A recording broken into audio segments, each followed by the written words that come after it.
റാഫി, നീ എവിടെയുണ്ടെന്നൊക്കെ ഞങ്ങൾ അറിഞ്ഞു. നീയും നിൻ്റെ കുടുംബവും ഖത്തറിലുണ്ട്, ബാംഗ്ലൂരുണ്ട്, അങ്ങനെയൊക്കെ എല്ലാവരും പറയുന്നുണ്ട്. പക്ഷേ നീ ഒരു 1.5 കോടിയായിട്ടാണ് നീ ഇവിടുന്ന് മുങ്ങിയതെന്ന് ഞങ്ങൾ അറിഞ്ഞു.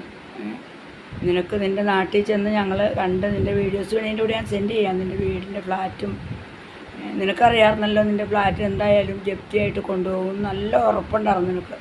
എന്നിട്ട് എന്തിനാണ് ഈ പാവപ്പെട്ട പെണ്ണിൻ്റെ പാവങ്ങളെ ചതിച്ച് കുറേ കാശും മേടിച്ച് നിലവിളിച്ച് കരഞ്ഞ്? നിനക്ക് റീമാർക്കാണ്. ഞങ്ങൾ പോലീസ് സ്റ്റേഷനിൽ പരാതി കൊടുത്തിട്ടുണ്ട്. എന്തായാലും നീ ആ മേടിച്ച സ്വർണ്ണം നീ തിരിച്ച് കൊടുത്തില്ലെങ്കിൽ SI തന്നെ പറയുവാണ്, ആ സാറ് പറയുക, നിങ്ങളെ കരിഞ്ഞു പോവുള്ളൂ. കാരണം നിനക്ക് 2 ആമക്കളാണ്. നിനക്ക് എത്ര വലിയ കടം വന്നാലും നിനക്ക് എങ്ങനെ വേണമെങ്കിലും രക്ഷപ്പെടാം.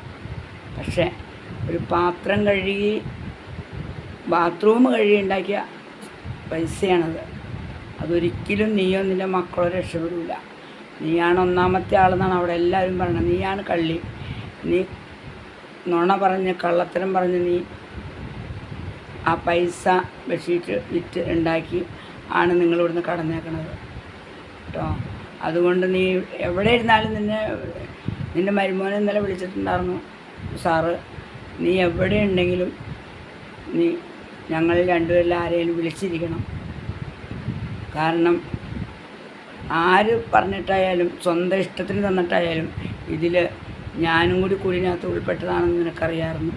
നീ എന്നെയും കൂടിയാണ് നീ ചതിച്ചേക്കണം. നിന്നെ രക്ഷിച്ച എന്നെയും കൂടി നിന്നെ സഹായിച്ച, നിൻ്റെ വീടിന് വേണ്ടി സഹായിച്ച എന്നെയും കൂടി നീ ആണ് നീ ചതിച്ചത്. ഒരു ഹാഷിമെന്ന് പറയണ നാറി അവൻ ഇതിനകത്ത് കയറി വന്നിട്ടാണ് ഈ